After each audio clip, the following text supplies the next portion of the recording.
Very good afternoon to you all. You're watching Lunchtime News here on TV1. My name is Devi Paldano. But before we head into your stories, let's first take a look at your headlines.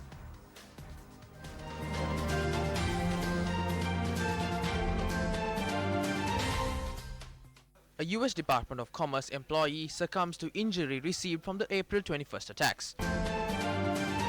Discussions between the SLFP and the SLPP. Search operations continue. Actor Ryan Van Rowen released on bail.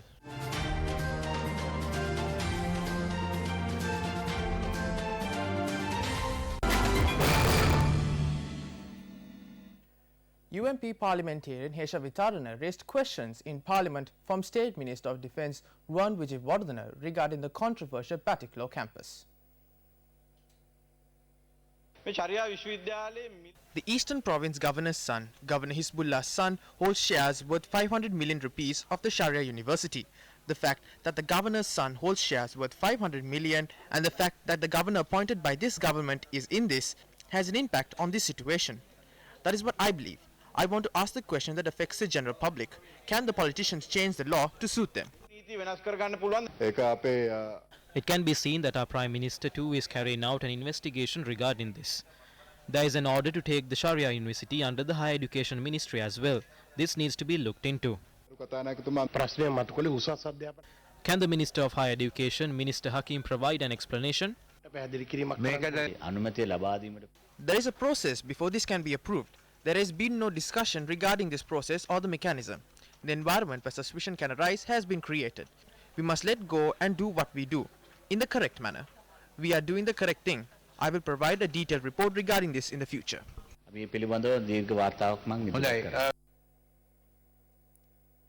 Meanwhile, Transport Minister Arjun Ranatunga, speaking in Parliament, said that information has come to light over foreigners being extorted when purchasing train tickets to visit places like Alab. He added, a 1,500 rupee ticket is being sold for 5,000 rupees to foreigners by outsiders. The minister went on to note that plans are set afoot to increase the facilities at train stations at tourist hotspots with the assistance of the private sector. And as a trial run, 7 stations will be modernized. Non-cabinet minister Sujiva Senasinghe alleged brokers are purchasing train tickets online and selling them at high prices to foreigners because there is a high demand to visit places like Alab. In more news, the 4th discussion of the formation of the new alliance between the SLPP and the SLFP commenced today at 10 a.m. The discussion is being held at the opposition leader's office.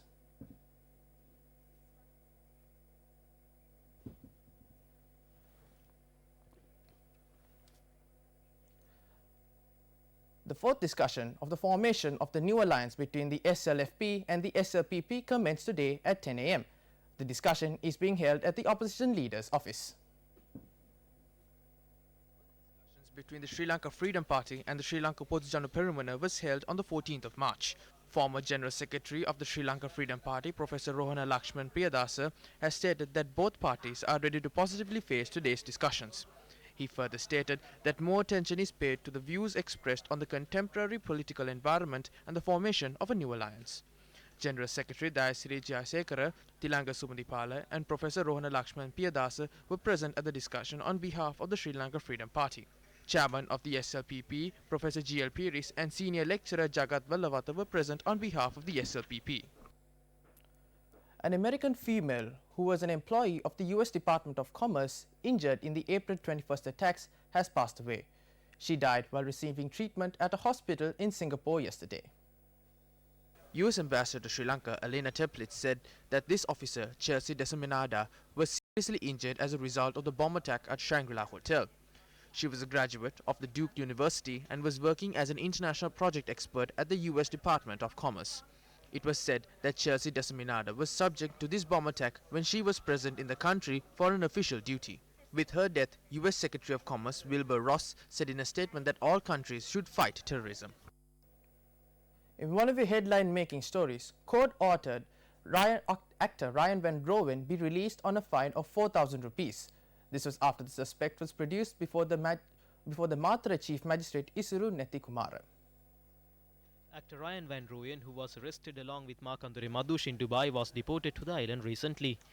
He was interrogated by the officers of the Criminal Investigation Department at the Bandaranaike International Airport and handed over to the Valigama police. He was thereafter arrested based on an incident where ganja was found in a vehicle that belonged to him.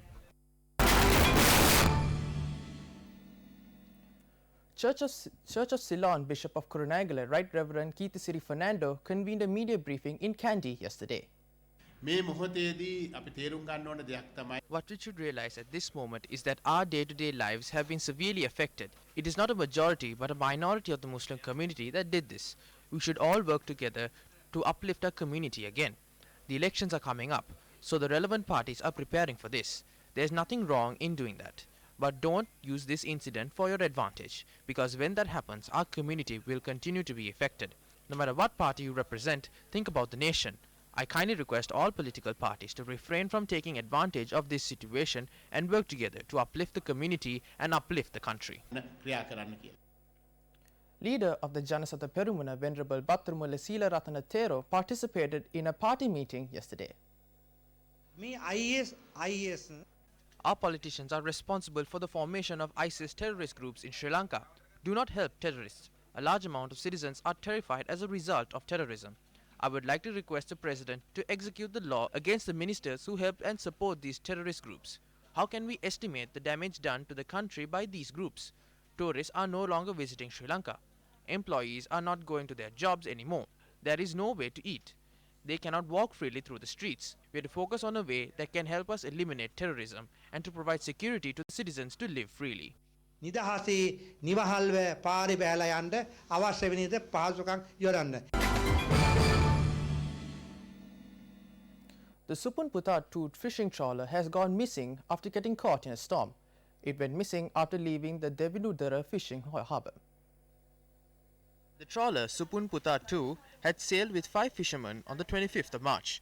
The victim family members said that they were engaged in fishing in the eastern seas and had telephoned their homes on the 30th of April. The Supunputa 2 and the Raja 2 fishing trawler had got caught in a storm that day. Fishermen of the Raja 2 fishing trawler were rescued by some other fishermen from the fishing trawler Champa 2. The fishermen of Supunputa 2 had communicated with the fishing trawler Champa 7 and had stated that their boat had got caught in a storm. However, the communication between the two boats had got cut out. Thereafter, they had not received any information about them.